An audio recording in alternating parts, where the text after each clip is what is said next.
Okay. So I will do.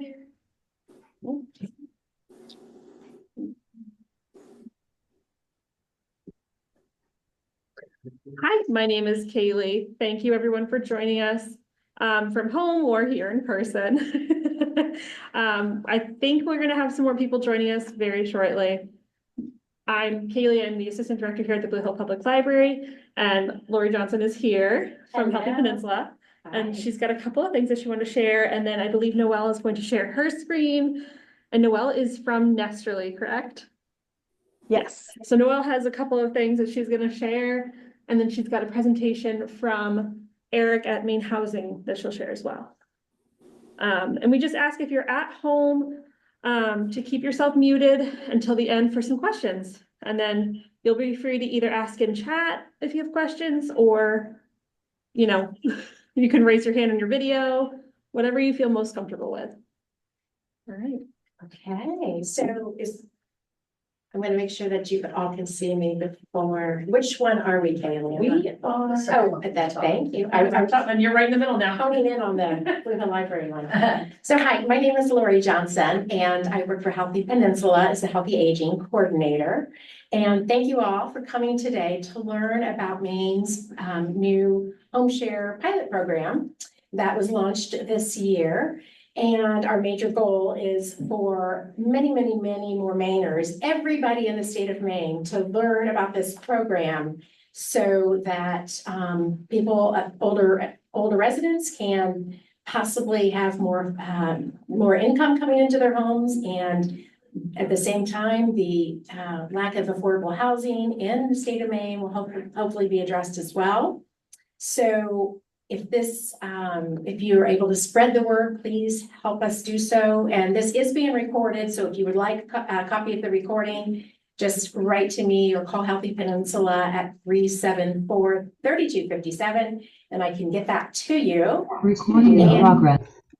And so Kaylee said, Noelle Marcus, who's the founder of Nesterly, is with us today. And she has been instrumental in getting this program up and running, and has experience with this, using this platform in a few other states as well. So hopefully she'll be able to draw from those experiences and answer some questions and talk about that a little bit. And yeah, and as Kaylee said, there'll be an opportunity for questions. And thank you all again for being here. And Noelle, you can take it away. Hello, everyone. Can you hear me? Oh, there's. We can. Okay, it sounds good now. Well, there is a bit of an echo. I don't know if maybe if we have everybody muted, then. Okay, great. I'm going to start with a presentation from Eric, who is the head of governmental relations at MaineHousing, and he prepared some remarks that I'm just going to play over video. So hopefully this all works. Let me know, just give me a thumbs up if you can hear the video. Well, thank you so much. I'm really glad, Patricia, that you invited me today.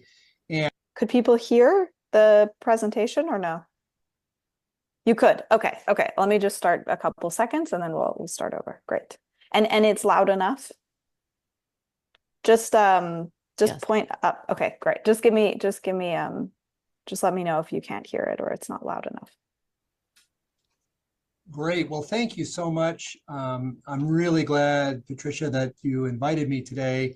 And my job is to tell you, just as sort of teeing up the conversation a little bit, about where this came from and how it got to where it is now.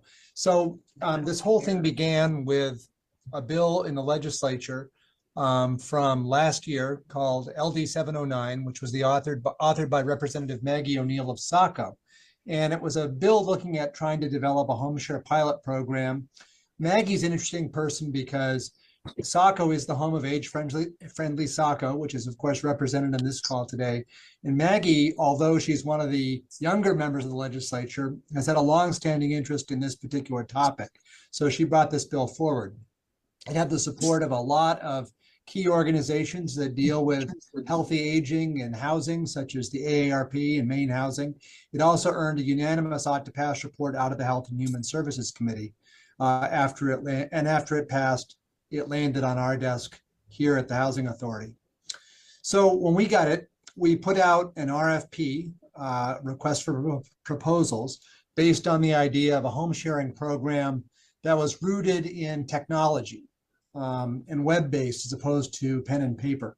We also wanted to see if it could be done on a statewide level as opposed to locally. And we wanted to see the focus be aimed at older adults with extra space.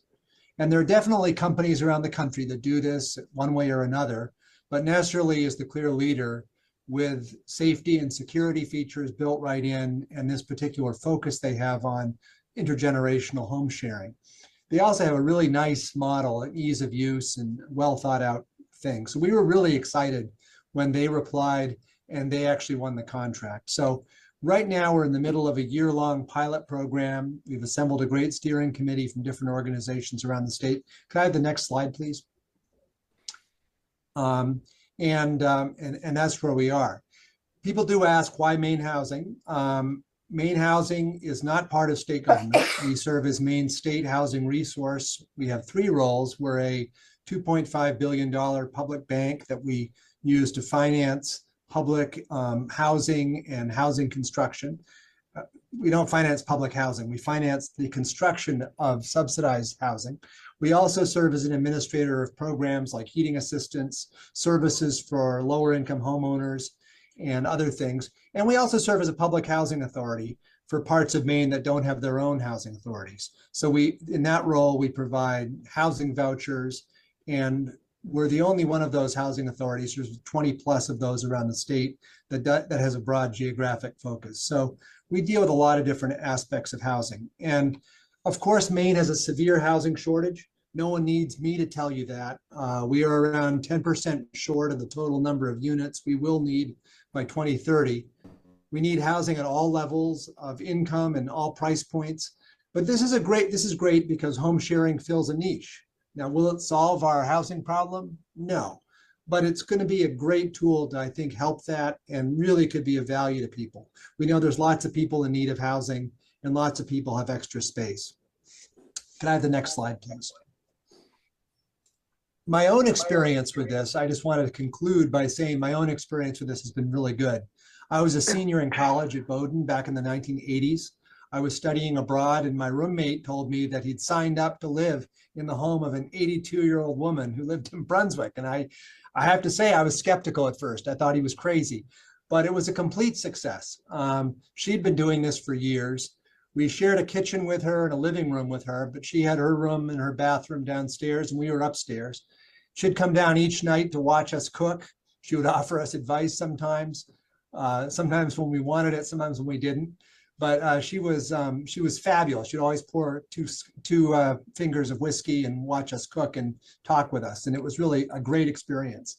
So that was my first experience with home sharing. I learned an awful lot from her. I could even say that Mrs. Wilson helped me find my first job in Maine, which is probably why I live here today. The second experience I had was 10 years later in 1998. I was a homeowner, a first-time home buyer, and I was leaving my job to go to grad school.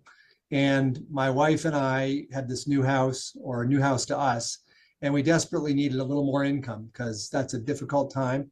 And we ended up renting a room out to a younger professional who was just getting started in her career. And she lived with us for a while, and it was a great experience also. We're still in touch with her 20 years later. And so I'm really an evangelist around this whole area. I think it's got a lot of potential. And I'm really excited to have so many people here today hearing about Nesterly and hearing about how this program can work. So I'm going to turn it back over to you, Patricia. Okay, I hope everybody heard that. Those remarks from Eric. Just while we're watching a short video, I'm just going to play one more 1-minute video, and then I'll go into our presentation. So.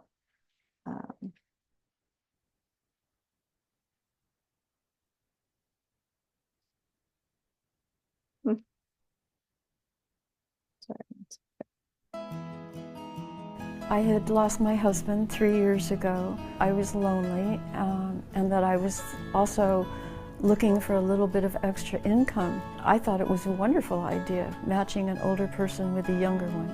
I was lucky enough to find a young woman whose background matches mine in some ways. She loves literature, she loves poetry, and she loves cats, which is even more wonderful. So I feel very blessed to have Sarah in my life. I think the people at Nesterly have made themselves very available, which is wonderful. If I needed to ask questions, I could always get in touch with somebody, and it's turned out to be a wonderful solution. Even more than a solution, a great life change.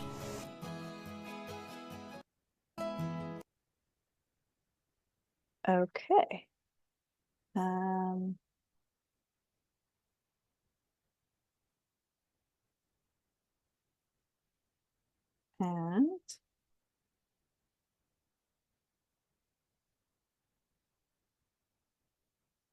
I will just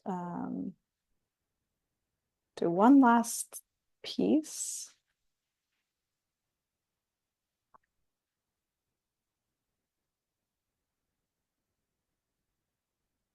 Sorry about this.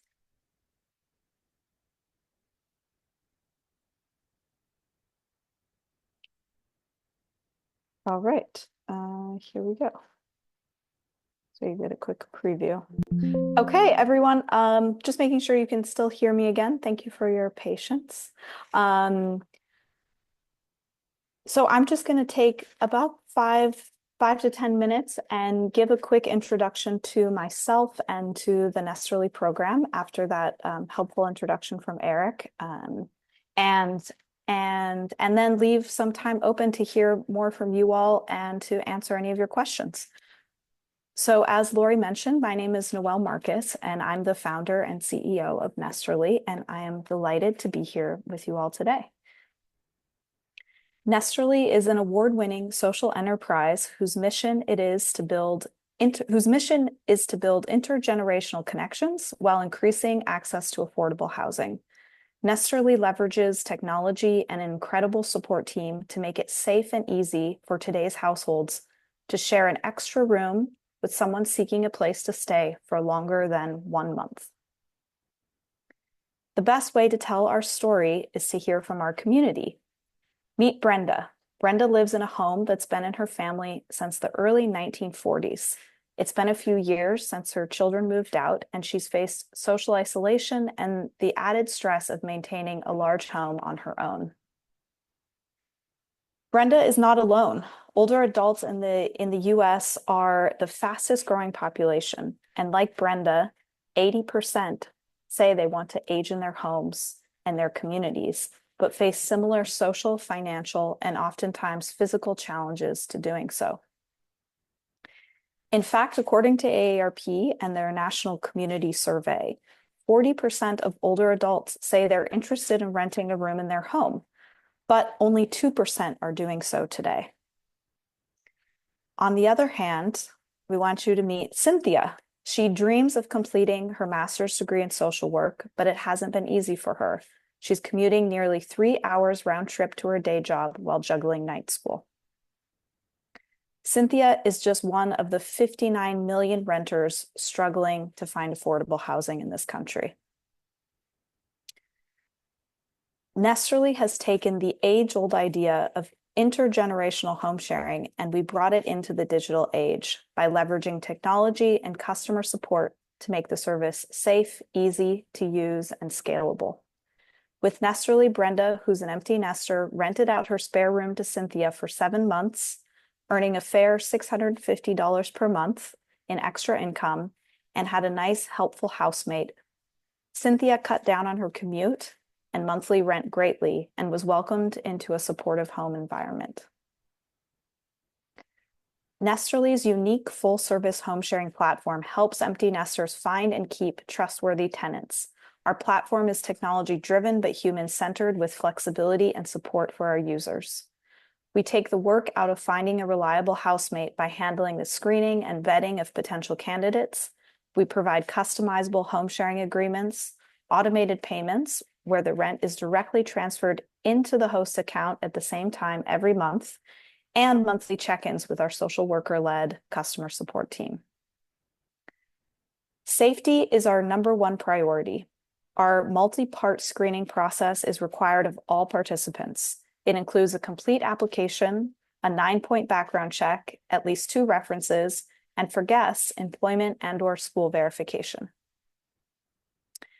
Not only do we make it easy to participate, we unlock significant value for both the hosts and the renter, as well as create new affordable housing units without spending a cent on construction.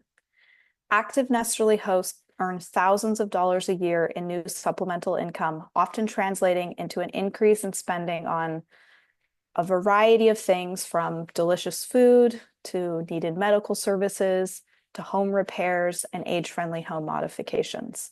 On the other hand, we provide a relief for renters by saving them approximately 30% a month on housing costs.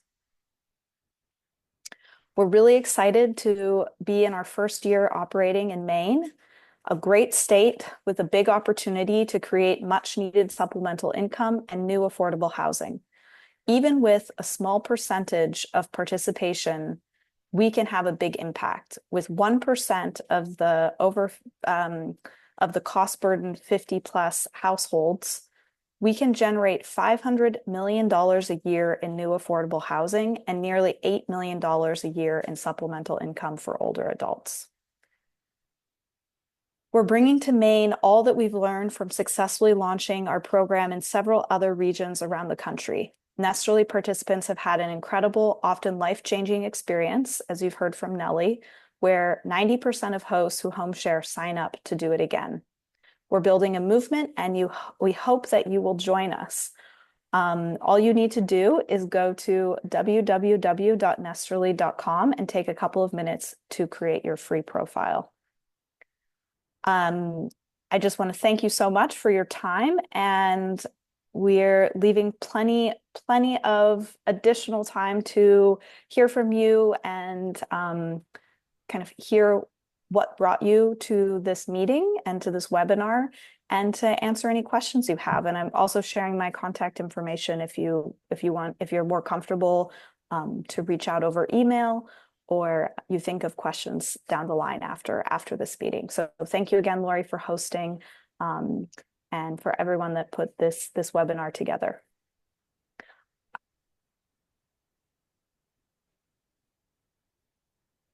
Oop, let's just see if I can. So yes, I'm happy to, if anybody has any questions, please. Let's see if I can change the ownership back. Who should I change it to? Brooksville Library or? I believe the ownership should still be under the public library. Okay, you still have it. Okay, great. Excellent. Does Can you hear anyone me? have any questions? Are you able to hear me, Noelle? Yes. This is that Lori Lori? Johnson. Hi. In my nervousness, I completely forgot to thank our co-sponsors of this program. I'm very, very sorry, but I would like to take this opportunity now to do that. So in addition to Healthy Peninsula presenting this today, sponsoring this today, we also have the Blue Hill Library, the Brooksville Public Library, the Ellsworth Library, as well as the towns of Deer Isle and Stonington, both hosting and their own environments and buildings today. So thank you for making that possible. One question I do have is so a lot of older adults here in Maine, some don't have the best internet, some don't have the technical skills. Is somebody with Nesterly able to help people get their profile posted, and is there help around that issue? Yes, that's great. So we do everything we can to make this program as accessible as possible to as many people as possible. So our customer support team is staffed by social workers. We have the ability to really support people in any step of the process that they would like help. So from sign up to helping with their profile creation, to getting advice on who they might want to connect with, to all the way through from the final stage of deciding who to live with. So if there are any technical people not having access to their phone, to a phone, a smartphone or a desktop, we do recommend connecting with a neighbor, or we've had people have family members help them create accounts, going to a public library, maybe you're in one today, and we also can help set up that profile for you. But it is essential that you either have a close friend or family member be able to receive emails in order to participate. And our website is not an application. You don't need to download any app. It's website and mobile, desktop and mobile friendly. So you can use it on your phone or you can use it on a desktop. And then I see Stonington like raised hand. So yeah. Yeah, hi, thank you. Thank you all for hosting this today and for providing this information. We've actually got several people in the room, and I just have a question and a comment from one of the other people in the room. Our joint question is that we're just wondering, this everything. Hi, thank you for your help today. Everything we saw today was really geared toward urban environments, which are quite different than our rural communities.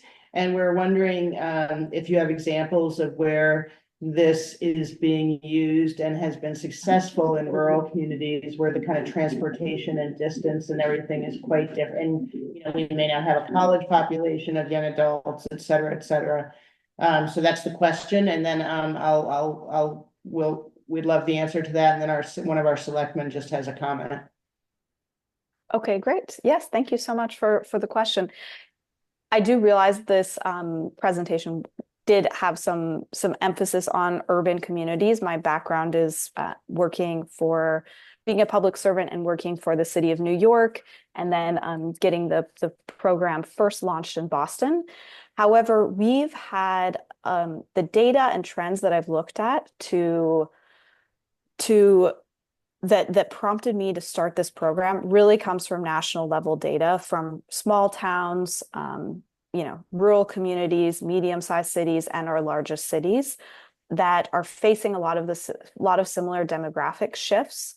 By 2035, half of all senior households in the U.S. will be single person, and this is not based on whether you live in a rural environment or an urban environment. The main requirement for this program to be successful is that there's a demand for housing, and then there's a demand for more affordable housing on one side, and then on the other side that you have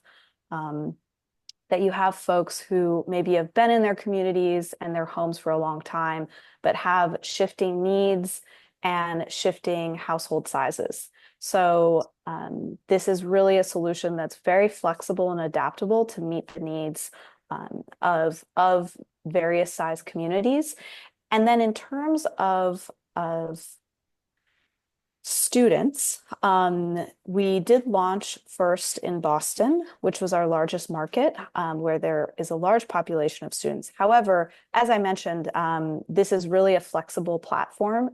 And so if there are folks who are looking for an affordable room to rent, they might be school teachers, they might be AmeriCorps fellows, they might be working at an anchor institution nearby in your community, and they might also have a car. So if they need to commute to another town or another part of the state that's close by, that's also different than in a very urban environment where there might be public transportation. But we also have more people that have cars in more rural communities. So the short answer is yes, this is a really flexible and adaptable tool, as long as there's people that are willing to open up a spare room in their home, and that there's a need and a desire for more housing options, then this marketplace can really work well. Thanks, Noelle. I wanted our select person to be able to make a comment, and then we'll step out of the way here. Go ahead. I have to get on the floor, so I will. Hi, I'm Evelyn Duncan, and I'm gonna tell you that I already have people that are renting in part of my house. I am 78 years old. I'm gonna just mention something that makes things a lot, let's say, a lot easier sometimes, but also convenient, and is also makes a little bit more independence. If you're using, let's say, the second floor, a lot of empty nesters, the houses have my bedroom's on the first floor, but upstairs there's 2 more bedrooms and a bathroom. If you can come through the wall of the bathroom just to provide a little bit of water to be able to make a very small kitchenette, you suddenly have a full-fledged apartment as opposed to somebody that is using your kitchen all the time. Now, I'm not saying that's a bad thing to use your kitchen, but sometimes it's better if you have your own kitchen. Just from experience, I'm not going to say that it's bad, but it is. And also, you should make sure that you know what each person's sort of responsibilities are.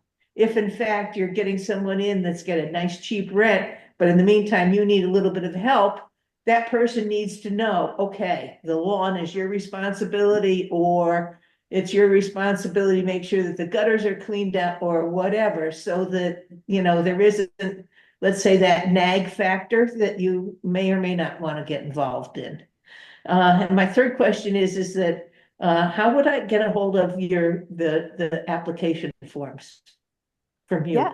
Oh, thank you so much, Evelyn, for Obviously, I don't have, sharing. but I would like to get, can you Yes. send it to Linda or Yes. somebody? Yes, definitely. Okay. It's a very easy process that you can just do online. It's www.nesterly.com, but we'll have a follow-up email with that. And thank you so much for sharing your experience. That's really helpful to hear what's worked well for you. And I believe Diane had her hand raised. Yes. My question is, and I think I know the answer to this, if you're a low-income senior and because of that, you get benefits such as fuel assistance and different healthcare benefits, I'm going to assume that renting a room counts as income. That is right, Diane. It does count as income. There are places, and we hope to work on this over the medium term. There are places where, such as the UK, where when you're doing home sharing in this way, in a sort of formal, structured way, that your income is not counted towards your income taxes for home sharing. That's something to really work towards. I think it's a more evolved, enlightened policy. With that said, this new stream of income, you would have to talk to a tax accountant, but many of your household expenses can actually be write-offs for that income. So let's say you're earning an extra $7,000 a year in rental income, utilities, internet, maintenance costs, mortgages, interest payment. There's a lot of things that your tax advisor or a free tax advisor can help you, but you can actually most likely reduce that income quite dramatically. And so in the end, it doesn't have to have, with good advice and a little bit of accounting, that shouldn't impact your actual taxable income. And do you ever match seniors with other seniors? Because that's a nice situation as well. Mm-hmm. Yes. Many of our home shares are between generations, and there can be several decade, gap between housemates. However, we are a very flexible platform, and anyone that's over 18 can sign up and apply to be either a host or a guest. So senior to senior matches definitely have happened and can work out really nicely as well and be really compatible. Great. Hey there, we're at the Brooksville Library. This is Joanna Bentley. I have 3 questions, actually. So one, curious, what if someone's not comfortable doing online banking? Would that be a problem? So yeah, the way that we work, and this is really actually based, it was an iterative process, and this was one of the biggest points of tension for people before we had put it in place with automated payments. So when people had to collect the rent themselves, it became a point of friction. Um, and so, the nag factor that Evelyn was talking about became, it was like, oh, the guest is so great, but it's been 2 weeks and they haven't paid rent. So this is a feature that that our hosts have found really, really helpful. So they put in their bank information in not given to us, but through a third party called Stripe. And then at the same time, each month, the rent is automatically drawn down from the guests and automatically deposited into the host's account. It's through a very secure provider.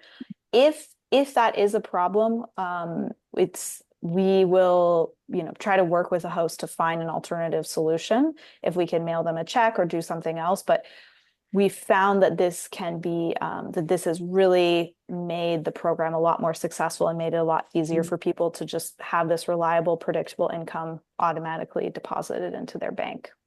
Okay, understood. Thank you. So, and then different tack. How long has Nesterly been doing this? Yes, we've been in operation since 2017. Okay. So it's been a good number of years now. Okay. And so you have a little bit of experience with it. Yes, So my final question comes off of Eric had mentioned comment about safety and security, which sounded to me he was talking about the platform and its online safety security, but it brought to mind for me, and I'm sure just people in general, if the match isn't going well and there's something going on, what's the process to get somebody out and how long does that take? Great question.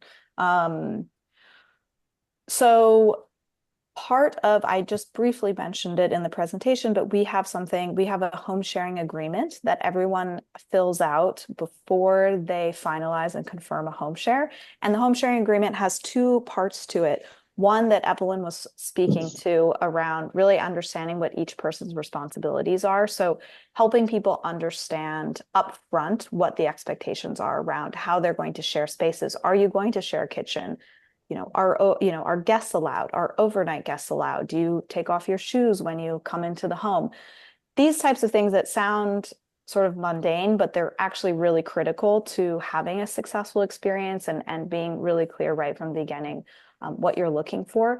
The other part of the home sharing agreement is helping educate people on what it means to start a home share, and specifically, what does it mean in your state? So every state has different rules around landlord-tenant laws, but typically every state that we've worked in, if you stay in someone's home for over 30 days, you do become an official landlord and tenant, and there are laws that and responsibilities and rights that you are now part of. And so we make sure to help educate people on what that really means, and those rights and responsibilities are there whether you use Nesterly, whether it's a family member, whether you have a lease or any sort of formal agreement. It's just if you stay in someone's home for more than 30 days, then there's rights and responsibilities that are associated with that. So I know it's a little bit long-winded, but it's an important question. And so fortunately, because of the work that we do around screening and vetting, all of the steps that are taken to get to know the person before you decide to move in together, the home sharing agreement, we have not had any issues where we've had to evict someone from the house. The home shares on average are about 9 months long. So it's someone coming, they can last and they have lasted many years, but often it's someone coming for a specific reason, for a specific period of time to that place. And it's just, that's our average right now is 9 months. If either party, something comes up, with 30 days notice, either party can decide to end the home share early. So even if you have kind of scheduled an 11-month home share, maybe someone in your family got sick or, we're human and things come up. And so that has happened where people have decided to shorten the home share for either reason, but with 30 days notice, that's completely fine. We also have a lot of our home shares extended. So they say, let's start with 6 months, and then they decide to extend it another 6 months if it's working out really well for both parties. Okay. And thank you, Noella, for all that. The state regulations, are those reviewed with the host people site at the beginning, so they're aware of all that? Yes, so we include links and information in the home sharing agreement around, we, include some copy and text within the agreement and some links to the appropriate state laws, which do, adjust and change over time. Okay, thank you. What about renters insurance? I mean, we have homeowners insurance, but do we need an additional renters insurance? Renters, so for the homeowner to buy renters insurance? Correct. We do recommend, everybody's home insurance policies are different, to just check in and say, hey, I'm thinking of having a long-term roommate for say 6 months or whatever period of time you're looking at, and just check in with them and make sure that you have all the policies in place. Typically, we haven't heard from people that they've needed to add additional insurance policies onto their current one. And just as a quick aside, this is also open for people that are renters as well. So we've had long-term renters and older adults who have had brought in a Nesterly home share. As long as you have permission from your landlord that it's okay, it's totally fine. This is not just exclusive to homeowners. Thank you. And we have one question in the chat from Julia Gilmore. She was wondering if Nesterly is located in other states, which I believe it is located in a couple of other states, correct? Yes. We started in Massachusetts, and we're in a few cities, regions in Massachusetts. We're also in Columbus, Ohio.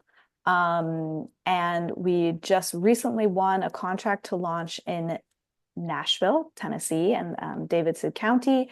And we're also just launching now in Pittsburgh. So we're getting a lot of interest in expanding really all over the country. Question? Yeah, sure. Hi, my name is Doug. I just have a question about, in our community, we have a lot of elderly women living at home by themselves. And I wonder if there's any model out there for actually combining homes as opposed to, a rental situation where there's a woman that wrote a book called Winter Home here in this community, which is about 3 women that got together. They knew each other and they decided they would consolidate during the winter and live together. And I wondered whether there's a model out there for communities like ours where a lot of elderly don't have a lot of young people to combine houses, and whether anybody's done that successfully. I'm sure there are issues that would come up, but I'm curious whether that's a model you think is workable. That's really interesting. I love that idea. Just kind of getting warm in the winter time and sharing fuel costs and meals sounds really nice to me. I'm trying to think. I mean, you could use Nesterly to do that. So if one person, if one, say, single older adult living in a house that had some extra rooms wanted to list those rooms, that they could do that and and it could be something for what's really great about the platform is it could be the minimum is 1 month, is 30 days. So it has to be at least that long, but someone could say, yeah, just for the next 4 months, I'd love to have a couple of housemates join me here. So I think that could definitely work, Doug, with Nesterly. I haven't heard of any sort of formal program that's just focused on a seasonality and then maybe leaving that some of the other houses empty, but I think it's a really interesting idea. Yeah, I was thinking of it. I mean, one aspect could be getting together for the winter, but the other aspect was just combining houses. So you have 2 houses, 2 elderly women, they combine in one house, and then you have a free house that somebody else can use. Yeah. Yeah, someone could rent, yeah, Loneliness in the winter up here, transportation is really a challenge, so, you know, in some ways, it could be a really nice model if there were a vehicle to kind of facilitate that. yeah, I think Nesterly is your vehicle. And then if the person doesn't want to sell their house and they want to keep their options open, they can just rent it out. You know, move in with a roommate and rent it out. Yeah, I love that idea. And I saw 2 hands raised.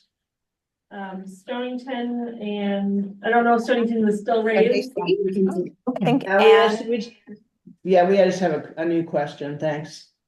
Maybe Anne, I saw her hand up for a while. Okay, yeah, Anne's too. Virtual hand, yes. Hi, thank you. This is Anne Schroth. I am just wondering, I assume Nesterly has to get paid for facilitating all of this, and I'm wondering who pays the fees. Is both the landlord and the tenant, or how does that work? Yeah, great question. So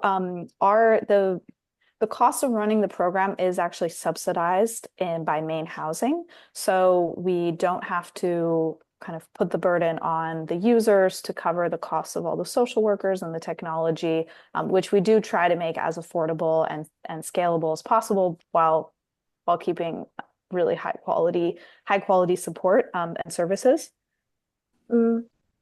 So we do have some very small user fees, and everything is completely free to use until you book a successful home share. So for the host, we mentioned automated payments. We do collect your banking information through this secure third party, but we are not actually able to charge you anything.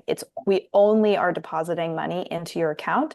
But we do have a small fee that ranges from $95 to $195, and that helps offset a little bit of the costs of all the background checks that we're running, the reference checks, income verification, employment verification, the home sharing agreements, templates, and that's just a small reduction in the first month's rent.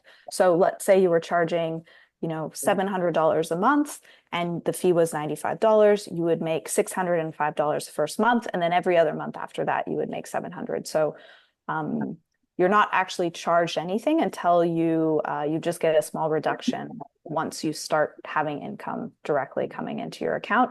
And that same fee is actually applied to the guests, so between $95 and $195, and it's just added to their first month's rent. It sounds kind of complicated. It's not that complicated.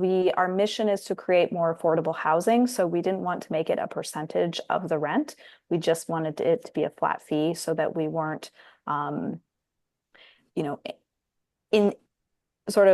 motivated to have higher rents. We really want the rents to be as low and as affordable as possible. So we're not making more money when the rents are higher. So yeah, we kept the fees really low. They're really a huge fraction of what it would cost to have a broker or someone helping you run all of these checks and do all these services. And we hope that we're creating a lot more value than we're collecting from folks. And I'm sorry if you said this and I didn't get it, but you said MaineHousing is subsidizing it, but I know this is just a 1-year pilot for MaineHousing. So after this first year, will the fees change? No, the fees will not be changing. And we're working with MaineHousing on, they're really interested in continuing the program. So we're going to be creating a report for just an overview on the work that we've done over the first year with the outreach committee. And we're kind of looking for a longer term home for the program, and speaking to, there's another state, the state of Pennsylvania actually has a statewide home sharing program, and looking at some of the sources of funding that they've been able to use to support and create a really strong, safe, and supportive home sharing program across their state. So we're doing the research now and the work to see if we can make this a more permanent solution for people and service for people. Hi, I'm Anne, and I'm in Brooksville. And I'm wondering, I appreciate that last question. That was another question I had, but a second one is, how is the home itself evaluated for safety and the features that it has and whether it's in good condition, has mold or any other hazards, that sort of thing. Yes. So at the moment, we kind of operate in different places depending on the needs and requirements of our local partners and institutions. So we only go to communities where we have local partners. And we can alter our requirements and some of the sort of settings and parameters of the program depending on that community. At the moment, the way that we operate in Maine is that it's really designed as a marketplace. So we help educate people on what is required to rent a room in your home, what sort of health standards are required. So, you know, to participate, you do need to agree and that you have a home that is healthy to share with someone else. And ideally it's healthy because you live there as well. And we want you to be living in a healthy house. And then it's a little bit self kind of regulated. So you take pictures of your home and share them, and it's a marketplace. And if your home is really unsanitary or smells like mold, or has any features that are really undesirable, you might not find somebody that's going to want to live there with you. It's a marketplace. You're not guaranteed, people are able to set the rents at the price that they want. And if your rents are too high for the quality of the space, then you might not get any interest. So it is really a housing marketplace, and the marketplace does some of that regulation as well. So no one actually comes and evaluates the house from Nesterly. Okay. Correct. Yes. Can you tell us if you have anyone in the state of Maine who is doing this already? We do, yes. So we've had, I believe, just over 100 hosts sign up in the last few months, which we're really excited to see. And they've signed up from all across the state. We're now doing outreach to guests. About 50 of those signups have active listings, so that are currently available. Their profiles are complete. Some people are still working on their profiles. We're calling people and helping them move through the process. And yeah, we've made a few successful first matches. I was almost included some in the slides, but we have our first match was near Portland, but in a rural community about 30 minutes outside of Portland. And they've been having a great experience. They've already decided to extend their home share. It's a student from I don't know if I can tell you every detail, but it's an older woman who's still working, an empty nester, and a community college student who's getting a degree in hospitality, and they're having really a wonderful experience. So hopefully we can share more about the successful matches through some press stories and through some other forms of media. I have a question in the chat. How is the rent set? Can it be a separate apartment versus a room in a house? Yes, so it can be a separate apartment. So we just ask, that it can be an accessory dwelling unit. It can be a basement suite. Like Evelyn said, it can be a suite within the home. It can have a separate entrance. It can be kind of adjacent to your property or on your property. The idea with home sharing is that we do really want it to be that you're living in close proximity to each other. Most of our home shares are rooms, but accessory dwelling units are also, and separate suites are also a really great fit for this and do afford more privacy. And the rent is set by you. So we're happy to chat with people. You can, talk to our social workers and talk to our team, and we can give you some ideas of what prices we're seeing in your area. Or for the quality of the space, but every home is different. Location can be really important, how much space they're getting. if they do have their own kitchen, if they're sharing a kitchen, if they have their own bathroom, or what other amenities. So the price is really dependent on what you're looking to make, and then kind of what you're offering. But it is determined by the host. We have a question from Deer Isle. Hey, Noel, I'm curious, it sounds like part of the benefit here are the sort of chores or work around the house that intergenerational partnerships can do. And how is that kind of held? How are people held responsible? You mentioned sort of the awkwardness of cash payments, and I would imagine there could be some awkwardness around those chores and things as well. Yeah, so it's an optional feature that the host can decide to include a rent reduction in exchange for some help around the house. And that's typically, 1 to 3 hours a week, and, $150, $200 a month off the rent. It's not usually a massive amount of hours. It's, an hour or two a week, typically, if people opt into it. I thought maybe 20% of our home shares would decide to have a formal reduction in the rent price for help around the house, and it's around 50% of our home shares decide to do this. So it's an even more popular feature than we anticipated, and that's also a piece that goes into the home sharing agreement. So really setting up upfront expectations. You can choose when you're creating your profile if you want to include this rent reduction, to define what sort of the hourly rate is, how many hours for how much of a reduction, and what kind of chores and what kind of help you would like around the house. And you can either make it required or optional. So if you're only looking for people that are up for helping you rake and garden 2 hours a week, then you can indicate that. Or if it's something that's flexible and you just see if it's a good fit, maybe the person you really want to live with, they're not great gardeners, and you just keep the normal price and you don't do the rent reduction. So we've designed it to be flexible, and it's usually really a great win-win. It can reduce the rent, because the rents tend to be affordable. With this reduction, it can make them really affordable.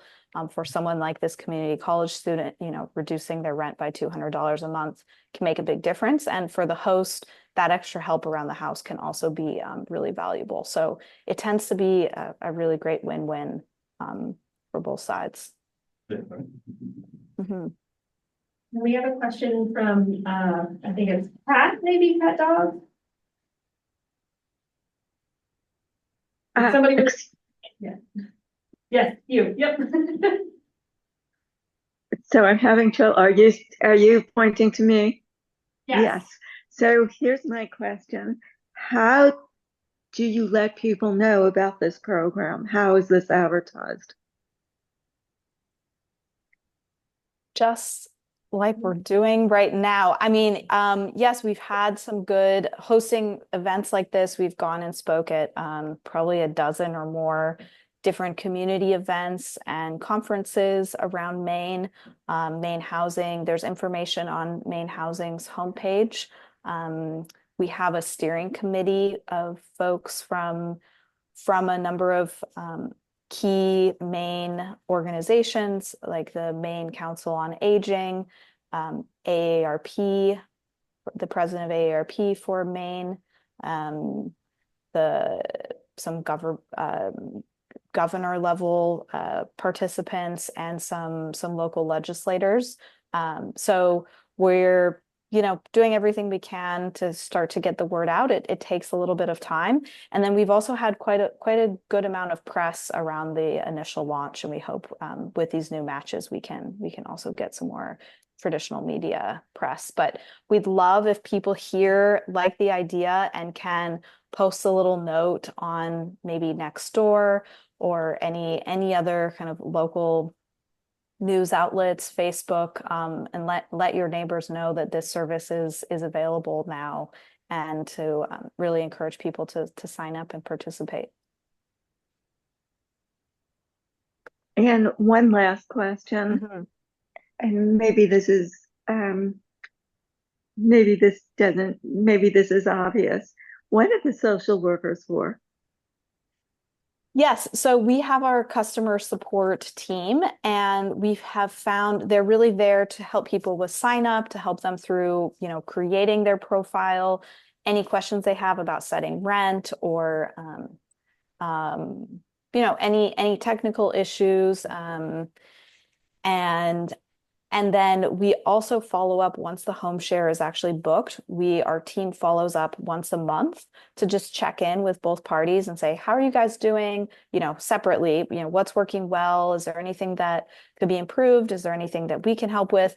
And we have just found that social workers tend to have a really great skill set in terms of a lot of empathy and working with diverse sets of clients, really different ages.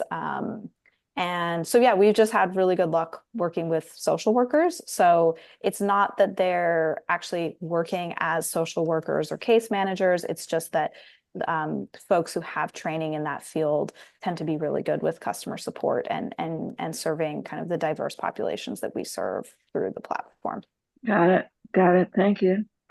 I wasn't quite sure, but that makes sense. Thank you. Hello. Hi, may I speak? Yes, thank you, Julie. Hi, thank you. Pat reminded me that I've been active as a volunteer with Homeshare Vermont for 20 years.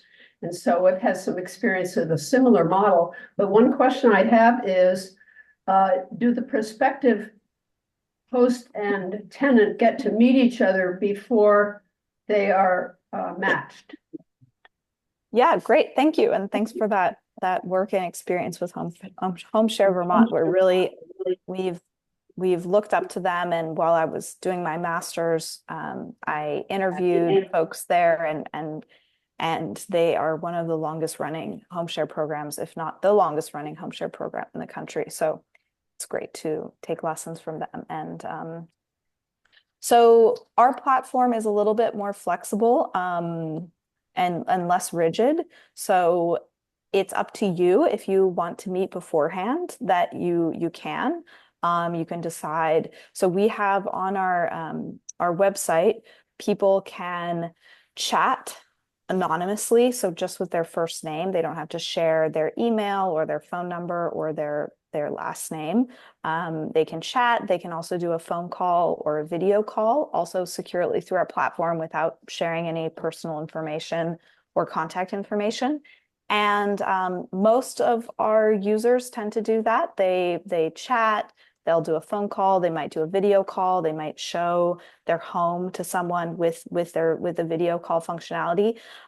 For instance, with this first home share that was done in Maine, the guest was currently in Florida in the summer when he was looking for housing before the fall, and he was doing an internship at Disney World in hospitality. And so he couldn't be in Maine before moving in. He kind of needed to line up housing in advance. So they just had, video calls and calls to get to know each other, go through the home sharing agreement, and the home share worked out really great. However, you can decide to want to meet the person in person before you decide to move forward. So it's really, really up to you. Can they meet face to face? I mean, they can. Yeah, they can, definitely. They could come and see the home and the room before they decide. Yeah, definitely. Thank you. Yeah. Do we have any more questions through the chat or? I do. Okay. So I love the idea. Tell me the worst case scenario that could happen in a situation like this. I know you don't like this question, but what is the worst case scenario that you've seen? The first one that comes to mind is that, which isn't an awful scenario, but we one of our early home shares, this single empty nester, but still working full time woman.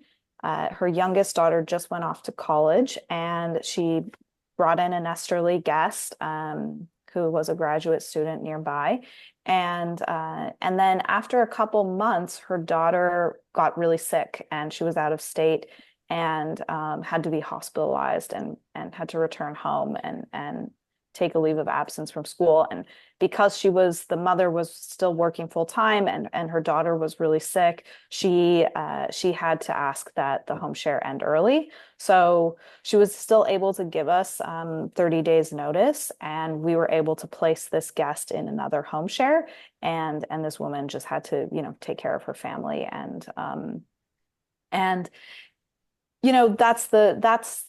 that's the part about home sharing, is that it's really, we're all human and issues come up and things come up. So just communicating and staying adaptable. And that's why we do have social workers and we have people on our team that are checking in to just try to anticipate things and help people if situations change and new arrangements need to be made. So we really put in a lot of upfront work to reduce the chance of major issues down the line. But there's some things that we just can't plan for, like a daughter, getting really sick. I'm sure, you can use your imagination and imagine really horrible things that have happened. I know with Homeshare Vermont, that's been operating for, I believe, over 30 or 40 years. They've never 30. Right. 30 years, they've never had to evict anyone the last time I checked. They've never had to go through an eviction process. So if the program is really well designed, this is not Craigslist. You're not just taking in a stranger on your own. That's why we have all of these supports in place, all of these protocols and procedures to make it really, really highly likely that it's going to be a successful and great experience. So that's really good to know. I guess I missed that there's a lot of upfront. Okay. There's some things you can't predict. I mean, occasionally there would be a discovery of alcoholism, which wasn't known ahead of time, or just a personality disconnect, which isn't a crisis. It just means they don't do well together. And then we had one question in the chat, which was, can the rentals be seasonal? Yes, they can. They definitely can. And so as long as they're, over 30 days, you can list the exact dates that the home is available. So if it's just something you want to do during the winter months, you can say from January 1st, January 5th to May, or any dates. You can really set the agenda, set the calendar to what works for you and your family. Can I ask another question? So when someone signs up and they get background checked, does the social worker, does somebody interview the person right off the bat and like get to know the person a little bit, and so they actually help make a match? Do they kind of assess personalities at all to see if it will be a good match? Yeah, so what we do is when people sign up, they fill out this application to share more about themselves, which we review before they can move on, to the next steps. We do run this 9-point background check on everyone, on both the host and the guests. We also, another really important piece is that we check references. So you have to provide at least 2 references, and some people provide more than that, that we check with. And those are professional, personal, academic references. So just talking about the personality disconnect or things like this is where, just like applying for a job, it's really helpful to talk to people that know you and have interacted with you. And that can be another important screening process to making a good match and learning more about this person. With all of our hosts, we do call them and have a chat with them. Many of our guests will call us and check in. And so we're actively reviewing profiles, applications, checking references, reviewing any other documentation they're sending us, like proof of employment and information. And then we have designed it a little bit more to be a bit more empowering and more of a marketplace. So you as the guest can go into the portal and see, okay, Julie lives, in this town, and the room is for this amount of money a month, and it looks like a nice place. And it's up to you then to reach out. If it's the price and location that you're looking for, then you can just reach out directly and send a note and see if it's a good fit for Julie and start to talk and share more about yourself. So it's a bit more of an organic process. If we see several people signing up and we say, oh, they look like they would be a great fit based on what we're reading about them and what we've learned about them, then we can make recommendations for people. But we also just let people find each other and look for the pieces that are really important to them in who they're I looking guess for. the reason I asked the question is because I was talking about the program in another setting and how it seemed like a great option for some people. And so the reaction from a couple people was like, oh my gosh, that's so dangerous, like putting people in homes with vulnerable older adults. And I guess I was sort of like, well, they background check everyone and they talk to people. And so I guess how would you respond to that kind of alarmist fear that maybe someone would get taken advantage of, whether it's financially or medication or something like that? Yeah, I think that's kind of goes back to the worst case scenario question, which is we just do everything we can. We've, I was at MIT doing my master's. I did a national survey with MIT Age Lab. I traveled to Europe, to Madrid, to the World Homesharing Congress. I wrote my master's thesis on this idea. I looked at every academic paper. I called and interviewed folks from all over the US and other parts of the world on best practices and lessons on how to design a really great home sharing program that's really successful and reduces as many risks as possible. I think people, in some ways we think, oh, how could people do this? And actually, this is how we've always lived. We've always lived in multi-generational homes in the US in our own history. There was a period in time where half of all urban dwellers lived in essentially a home share. They lived in boarding houses, rooming houses that were often run by elderly couples, taking in people in single room occupancy, shared kitchens. So we have a long history of doing this. We're using kind of modern tools like these background checks, national level background checks that we can do often in a matter of hours. We're checking references, we're requiring these applications. We're doing everything we can to just kind of reduce the risk. But this is really an age-old idea and an age-old way of living. And there's been a lot of success. So it's for individuals, you just have to kind of weigh the costs and the risks. But the risk will always be there. It might be, it's a very small percentage. I think it's important for us to just keep telling stories of the people that do participate and the amazing experiences that they have. Because as soon as you see a tangible example, you see how it can impact your life and how many wonderful people there are out there in the world. Great. Thank you. Do you ever include a photograph as part of the application? Yes, we do. I wanted to ask you if you're familiar with the shared living program that we have here in Maine for special needs adults. And I wondered if there's any overlap between those possible programs, because we are looking for shared living providers.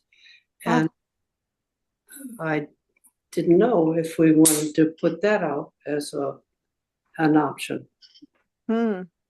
I don't know a lot about this program, but I'm happy to connect offline and learn more about it and see if there's ways that we can work together.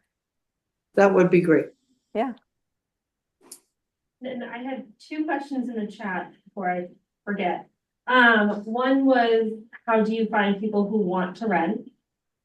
And the second was, have you rejected many applicants as hosts or as, renters? So people that want to rent the room, is that the question? I think that was the question. Yeah. Yeah, so oftentimes we're just kind of starting to do this work in Maine. Now that we've had a number of hosts sign up, we want to continue to have more and more hosts sign up, but working with anchor institutions. In Boston, we've had a lot of success with local hospitals, with medical residences coming to a city or a town for a specific period of time, maybe a 4-month medical rotation. Also working with universities, colleges. It really depends on the region and who's there and who's looking for affordable housing. It might be teachers, it might be rotating staff or visiting professors or students. Or seasonal workers, maybe people coming to your town to work seasonally for various reasons, either in tourism or in a specific industry. So it really depends on the size of the community, where, who the right partners are to help get the word out about this. And have you rejected many applicants as hosts or guests? So we do have this rigorous screening process. A lot of it is really designed to empower people to make decisions based on what works for them. So someone who might be a really great roommate for Pat would not be a great roommate for me. So a lot of it is really, qualitative in a sense of who, besides these very, very small cases of someone who has serious, criminal backgrounds, that would just be a risk, a high risk sort of situation. It's really, we want to give people a lot of information on who this potential roommate is, and then let them decide who's the right fit for them and what works best for them. So just empowering people, giving people a lot of information, and then helping advise people and guide people in that direction. So we don't really reject a lot of people. It's more creating a marketplace where there's a lot of information and transparency for people to make their own decisions about who they want to live with and who would be a good fit for what they're looking for.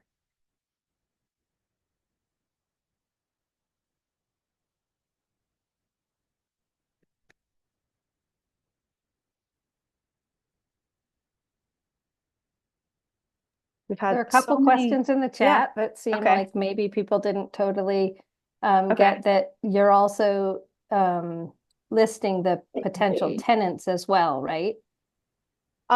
We're not listing them. They can reach out to the host. So they create a profile and then they can send a message. That's kind of how it gets started is a potential tenant or renter reaches out and sends you a message and with information about themselves and a link to their profile with context and information about them. Okay. And it's a statewide program, so it's in every county in Maine. Yes, every county in Maine. I think there's already some available places in Hancock County already. So, if you're looking or hoping to offer, you can take a look at Nesterly and see what's available in Maine. I have a question. Yeah. Do you think it would be beneficial to our community to, like, if you sent us some sort of flyer that we could put around to like message boards, like at our co-op, our gym and our libraries to help people to ask questions at least about it? Absolutely. And if you go, I can do a follow-up directly with you and also for other folks. If you go to the MaineHousing website, we just added this and made it more accessible, but on their homepage, it says Nesterly and the Homesharing, new Homesharing program. And then also at the bottom of that Nesterly page, Homesharing page, there is a link for partners and people that are interested in getting more information. And there's also links to marketing, to materials and flyers. So it says supporting partner resources. And social media, some select press coverage, some important links. So that is also something that could be helpful, some documents and social media posts. So I can make sure to send that link around, but we would love anybody who can help get the word out to please, share information, print some flyers or post in any of the social media networks that you're in. Nextdoor apparently has been really helpful and successful. And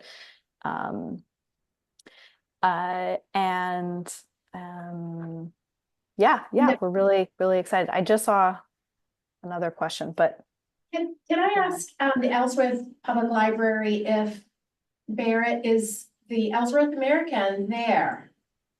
I'm just checking in to see they were going to be there to potentially do an article on this. You're on now. We're on now. Yeah, I'm here and I am doing an article, so. Great. Oh, wonderful. Great. So yes, I am very, very excited about this program, and that's why we decided to host this event. And anybody who can help spread the word. I mean, there is such a need. I think we all agree there is such a huge need for this in the state of Maine, and it can help so many people. And it really is going to take a lot of people just sharing information and posting flyers and getting the word out. So thank you. You mentioned flyers. Can I just ask, can you see me? Here I am. Are there printed materials, or would we just depend on printing things out? Like, is it possible to ask you for printed materials to be sent to, for example, libraries, so that we can, just put them in the right places? I think the easiest thing is just if we send you the files, if you don't mind printing them. We don't have kind of pre-printed. We don't have anything printed out right now that we could send you, but that would be really wonderful if you could do that. I would just say in response to that, MaineHousing is supposed to be pushing this out around the state of Maine. So I would encourage you to contact MaineHousing and ask them so that they understand how people are eager for this program. And then the legislators will also understand how important it is to continue this past the pilot phase. That would be wonderful. Yes, we can send information, on who to contact there after the presentation. And also, if you're just interested in learning more, or if you have a family member or a friend, go to our website and just put in your information, your name and email, and our team can follow up with you and, answer any more questions that you have. But we can't contact you until we hear from you. So please share your information with us, and we're happy to have a longer conversation or have a one-on-one conversation to explore the idea more and see if it's a good fit. How do we contact you? Is that? Yes, I'll put it in the chat, but it's just www.nesterly.com. Oops. And of course, I forget the dot. We Yes. had one in the chat. Is LGBTQ friendly listed? Yes, it is actually specifically listed. So hosts can indicate if they're especially LGBTQ friendly. And then that's also a tool for people to search if that's a filter that they want to look at specifically. Okay, nice. Yeah. And this has been recorded, so if somebody missed something, we'll be happy to share it with you. And I'm sure any of the libraries, and obviously myself included, are happy to answer any questions and point people in the right direction for starting an application if you need to. There is always internet at the library and public computers. In every library in Maine. Wonderful. Thank you all so much for your time and attention and great questions. And I hope we can, build out this movement and really shift how we think about our homes and how we live and age together. So thank you all. Have a great evening. Thank you. Yes. Thank you. I found the material. It's really